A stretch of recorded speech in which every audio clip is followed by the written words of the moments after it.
내가 다 애 같아요. 이 다음 죽을까봐. 서영 배우랑 정우 배우 소속사에선 스케줄 못 빼준다고. 너무 힘들어하지 않았으면 좋겠습니다. 감독은 빼고 배우는 살리시죠. 투자자 한상무의 말은 그 어떤 협박보다 차가웠습니다. 영화 하얀 사랑을 이어가려면 이재하 감독을 잘라야 한다는 통보. 사실 오디션 특혜라고 하는 것은 별 기삿거리가 안 되지 않나요? 감독이 마음에 드는 배우를 뽑는 건데 재하가 시한부 환자를 캐스팅하는 것은 윤리적 관점에서 보면 민감한 부분이긴 하지만 이미 부대표도 그리고 투자사 한상무도 그 사실을 알고 묻고 더블로 간 게임 아니었던가요? 대본 초고 자체가 이두영 감독 것이 아니다. 어머니 유은혜가 쓴 거를 이재하가 각색해 리메이크한 것이다. 이렇게 하면 흥행 요소가 될 것 같은데 굳이 이제 와서 감독을 바꾼다는 설정이 좀 와닿지는 않았어요. 한상무의 그 말에 모두가 침묵했고 그 자리에서 이재하는 아무 말도 하지 않았죠. 그저 고개를 숙인 채 조용히 회의실을 나섰을 뿐입니다. 하지만 한상무의 그 거래는 자신을 올가매는 결과를 초래하게 됩니다. 그날 오후 재하는 혼자 은행 창구를 찾았습니다. 그리고 아버지 이두영 감독이 남긴 집으로 부동산 담보 대출을 하려 합니다. 사실 다른 곳에 거주하고 있는 이재하가 굳이 그 집을 소유하고 있는 것이 처음부터도 의아했습니다. 왜 정리를 안 하고 5년이나 빚을 갚아가며 보유하고 있었는지 궁금했죠. 그런데 그 집이 마지막에 한 방 터뜨려주네요. 재하는 이미 각오를 한 상태였죠. 감독을 바꾸려는 투자자 한상무 대신 이 영화를 지키기 위해 자신이 직접 제작까지 나서려 하는 것에는 세 가지의 결심이 있습니다. 그래서 이 장면을 놓치시면 안 됩니다. 11화는 사랑보다 먼저 의무와 진실로 시작되는 회차입니다. 드라마를 파헤치는 남자 드파마의 TV 감정 독해입니다. 구독과 좋아요는 큰 힘이 됩니다. 첫째, 하얀 사랑은 단지 영화가 아닙니다. 죽은 어머니가 마지막으로 남긴 신화배우이고 그 누구보다도 자신의 어머니가 실제로 살아있었던 작가였다는 증거이죠. 아버지 이두영은 그동안 어머니의 글을 가르쳐 영화계의 거장이 되었고 그 진실을 세상에 드러내지 못한 채 어머니는 병으로 세상을 떠났죠. 그 부채감과 상실감 속에서 살아온 이재하는 하얀 사랑만큼은 어머니의 이름으로 완성하고 싶은 것입니다. 그래서 지금 이재하가 다음이를 데리고 만들고 있는 영화는 어머니에 대한 사죄이자 훈사인 것입니다. 둘째, 이 다음은 시한부입니다. 지금이 아니면 다음 기회도 다음 영화도 없습니다. 하지만 그녀는 살아있는 동안 단 한 번이라도 진심을 담아 연기를 하고 싶어 하죠. 하얀 사랑은 그런 이 다음이 마지막으로 살아있음을 증명할 무대입니다. 재하는 이 다음이 죽기 전에 자신의 모든 걸 걸고 이 영화를 만들어주고 싶은 것이죠. 그녀의 생애 마지막 소원을 카메라 앞에 설 때 비로소 살아있다는 느낌을 갖게 되는 다음이의 그 바람을 이뤄주기 위해. 세 번째 이유, 스탭들은 떠났었고 언론은 그를 공격하고 투자자는 손절을 하려 합니다. 그 혼란 속에서도 여전히 재하 곁에 남은 건 단 한 사람, 이 다음. 그리고 이재하, 그의 내면에 남은 자기 자신에 대한 자존감입니다. 그는 압니다. 지금 이 선택이 아니면 앞으로 그 어떤 영화도 만들 수 없다는 것을요. 그는 더 이상 아버지의 이름으로 인정받는 감독이 아니라 자신의 신념과 책임으로 영화를 만드는 사람이 되길 원합니다. 이번에 무너지면 진짜 자기 자신도 무너진다는 강박감이 그를 조여오고 있습니다. 이 세 가지 이유가 겹쳐지면서 재하는 자신이 빠지게 되는 감독 교체는 받아들일 수가 없기에 자신이 스스로 책임을 지겠다는 결심에 이르게 된 것입니다. 이재하에게 그 집은 단순한 담보가 아니었습니다. 그곳은 어머니가 세상을 떠나고 그가 세상과 단절된 채 버틴 시간의 기록이자 5년 동안 스스로를 증명해온 유일한 생존의 공간이었습니다. 매달 월세를 갚으며 작은 상업 광고부터 단편까지 조용히 누군가의 아들이 아닌 오로지 이재하로만 살아낸 공간. 하지만 그는 지금 그 그 집을 걸기로 결심했습니다. 왜였을까요? 김진여 선생이 재하에게 한마디 말을 건넸죠. 때가 되면 유은혜가 그 시나리오를 아들을 보여주라고 했다는 말. 그리고 그 때라는 것은 지금 이재하가 영화 하얀 사랑을 리메이크하기로 한 때라는 것이지요. 하얀 사랑 그 시나리오가 처음 세상에 전해진 방식은 너무도 조용했고 따뜻했고 그만큼 아팠습니다. 어머니 유은혜는 평생 자신의 이름으로 된 영화 한 편 없이 살다 왔습니다. 그리고 죽는 날까지 자신의 이름보다 남편의 성공을 먼저 봤죠. 하지만 재하는 이제 압니다. 이 이야기를 제대로 만들지 않으면 어머니의 존재는 영화사 안에서 영영 사라질 거라는 것을요. 그녀는 단지 누군가의 아내로 남고 그 작품은 여전히 아버지의 영화로 기억될 것입니다. 그래서 결심했습니다. 이번만큼은 지지 않겠다고. 그리고 또 한 명 이다음, 죽음을 앞둔 배우. 자신이 살아있다는 걸 연기로 남기고 싶다고 말하는 사람. 그녀는 말했습니다. 살고 싶어요. 그걸 기억할 수 있는 장면이 이 영화 안에 있었으면 좋겠어요. 그 말은 이재하를 무너뜨렸고 그를 다시 세웠습니다. 재하는 알고 있습니다. 이 영화를 지키는 건 이제 작품 때문이 아니라 사람 때문이라는 것을요. 그래서 그 집을 걸기로 한 것입니다. 누구를 대신하기 위해서도 무언가를 증명하기 위해서도 아니고 이번만큼은 어머니와 이다음 그리고 자기 자신을 위해서. 그래서 이 장면 단순한 결심의 순간이 아닙니다. 이재하가 처음으로 자기 이야기를 살려내기 위해 자기 삶을 건 순간인 것입니다. 스태프들은 돌아왔습니다.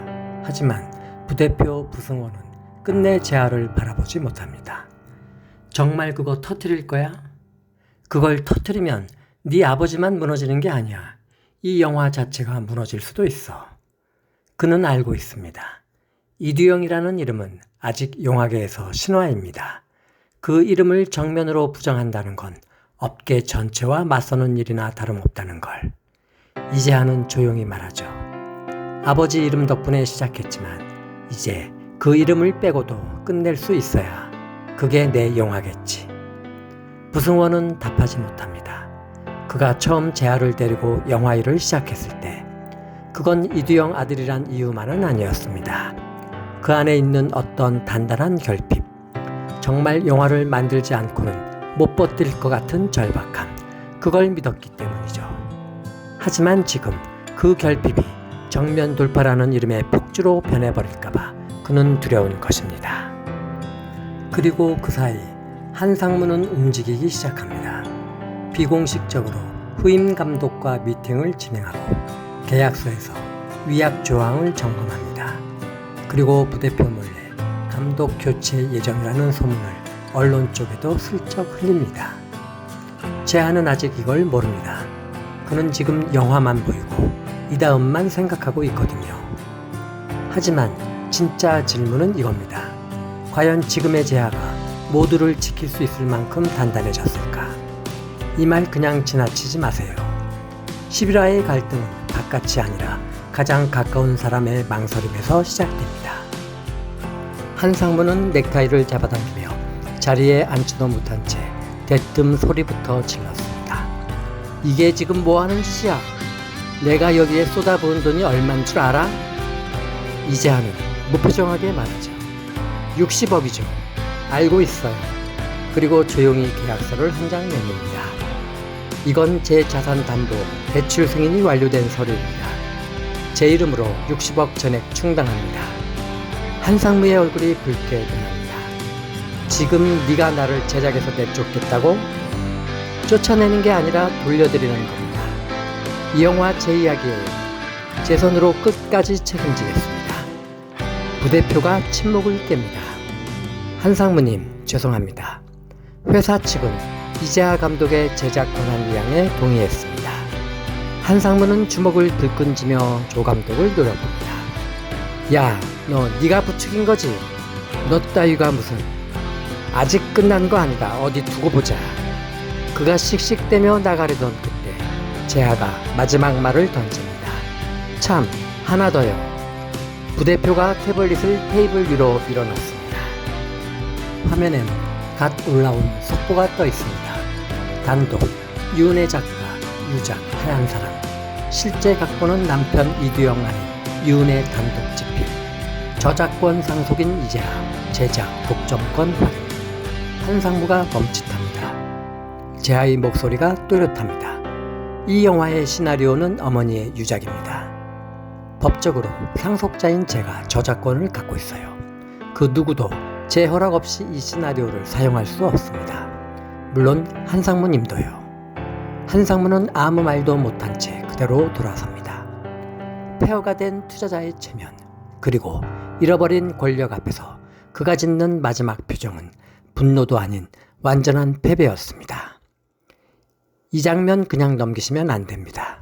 이재하가 드디어 어머니의 영화도 자신의 인생도 스스로 선택한 순간입니다. 촬영은 시작되었고 모든 컷마다 다음은 살아있었습니다. 그녀의 눈빛은 연기가 아니었고 그녀의 대사는 매일의 고백이었죠. 재하는 그렇게 하나하나 모니터 너머로 다음의 표정을 담고 있었습니다. 그건 감독의 시선이 아니라 사랑하는 사람의 마지막 얼굴을 기억해 두려는 연인의 눈이었죠. 카메라가 돌아가고 다음이 웃을 때마다 재하는 점점 무너졌습니다. 그녀는 점점 말라가고 있었고 테이크가 끝나면 혼자 구토를 했습니다. 그런데도 그녀는 대사를 놓치지 않았습니다. 사람들이 다 돌아간 늦은 밤의 스튜디오에서 다음이 말했습니다. 이 영화 끝나면 나도 끝이겠죠. 그때 나는 조금은 괜찮은 사람이었을까요? 감독님이 찍어줬으니까 그런 것 같아. 재하는 대답하지 않았습니다. 그저 가만히 그녀의 이마에 입을 맞췄습니다. 이 장면은 영화 속 연기가 아니었습니다. 재하와 다음의 진짜 마지막이었죠. 다음은 점점 더 말이 줄어들었습니다. 하지만 촬영만큼은 놓치지 않았습니다. 그녀의 손엔 늘 대본이 있었고 재하의 눈엔 늘 그녀가 있었습니다. 그렇게 두 사람은 영화 속 사랑을 완성하고 있었던 것입니다. 촬영장은 유난히 고요했습니다. 마지막 장면. 이 다음은 병상에서 주인공으로서 생의 끝을 맞는 연기를 앞두고 있었습니다. 그녀의 옆에 재하가 조용히 앉아 있었죠. 언제부터였을까? 당신을 잃는 상상을 매일 하게 된 게. 재하의 속삭임으로 다음은 천천히 고개를 돌렸습니다. 두 눈이 마주쳤습니다. 감독님, 지금 이 장면은 그냥 저로 찍을게요. 카메라가 돌아가고 조명은 그들을 따뜻하게 감쌌습니다. 다음은 대사 없이 작은 숨을 쉬었습니다. 그리고 다시는 들리지 않을 숨을 끝내 뱉어냈습니다. 그녀의 손끝이 먼저 무너졌고 그 손을 재하가 잡았죠. 차가워지는 손을 아직 따뜻한 손으로 감싸며 그는 눈을 감지 못한 채 말했습니다. 컷. 단 한마디. 모든 걸 끝내는 한마디였지만 그 말은 사랑해와 같았습니다. 현장은 울음도 없이 고요했습니다. 스태프들도 촬영 장비들도 모두 멈춰선 시간 속에서 재하는 다음의 머리카락을 천천히 쓸어내렸습니다. 잘했어. 진짜 잘했어요. 그는 말하면서도 울지 않았습니다. 그 대신 편집실에서 처음으로 무너졌습니다. 혼자 남은 재하는 편집 화면 속 다음의 마지막 숨을 수십 번 반복하며 돌려보았습니다. 그리고 마지막 커트 위에 한 줄 자막을 남겼습니다. 이 영화엔 당신만 아는 나의 진심이 담겼습니다. 영화는 끝났지만 그녀는 아직 여기 있습니다. 재하는 알고 있습니다. 이제 이 세상 어디에서도 다음이를 다시 만날 수 없다는 것을요. 하지만 매 커트, 매 장면 속에 살아 숨쉬는 그녀를 통해 재하는 오늘도 사랑을 배웁니다. 재하는 울지 않습니다. 슬픔은 화면 속에 고이 담아두고 재하는 조용히 앉아 그녀를 위해 만든 세상을 바라봅니다. 여전히 하늘은 푸르고 햇살은 따사롭습니다. 그리고 그곳엔 아직도 그녀가 웃고 있습니다. 카메라를 향해 고개를 돌리며 가볍게 눈을 감고 다시 떠오르는 햇빛 속에서 그녀는 떠났고 제안은 남았습니다. 그녀를 기억하기 위해. 그리고 살아남은 사람의 사랑은 기억이라는 이름으로 계속됩니다. 이재하 감독이 만든 이 영화는 단 한 사람을 위한 기록이었고 단 하나의 진심이었습니다. 다음이 없는 영화 감독과 오늘이 마지막인 배우의 내일로 미룰 수 없는 사랑 이야기. 마음이 저려오는 시한부 삶에도 아름다운 사랑이 있음을 보여준 우리 영화. 오늘 여기서 끝났습니다. 그 사랑, 그 필름 함께 기억해 주세요. 구독과 좋아요, 알림 설정 부탁드립니다.